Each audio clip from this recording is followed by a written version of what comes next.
नमस्कार विद्यार्थी मित्रांनो, लागा तयारीला असा थंबनेल बघूनच तुम्ही या व्हिडिओमध्ये आला असाल.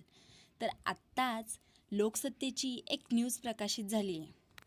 हो, तुम्ही थंबनेलवर जे बघताय ते खरंच आहे. आत्ता लोकसत्तेची एक न्यूज प्रकाशित झाली आहे. या सर्व विभागामध्ये टोटल 40,000 पदभरती होणार आहे.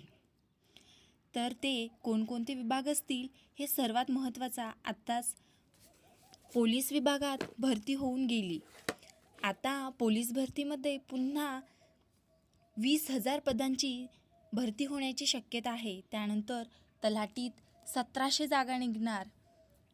त्यानंतर जलसंपदा विभागामध्ये तब्बल 14,000 पदे, सहाय्यक प्राध्यापक यांची 5,000 पदे, महसूल विभागामध्ये 2,000 पदे, त्यानंतर शालेय शिक्षक यांचे 1,000 पदे, लिपिक टंकलेखक यांचे 2,100 पदे, अशी जवळपास 40,000 पदांची भरती महाराष्ट्रामध्ये होणार आहे एप्रिलनंतर. त्यामुळे लागा आजच तयारीला. वेळ निघून गेली की हातात काहीच नसतं. त्यामुळे आजपासून सुरुवात करा. नक्कीच आपण यशाला गवसणी घालू.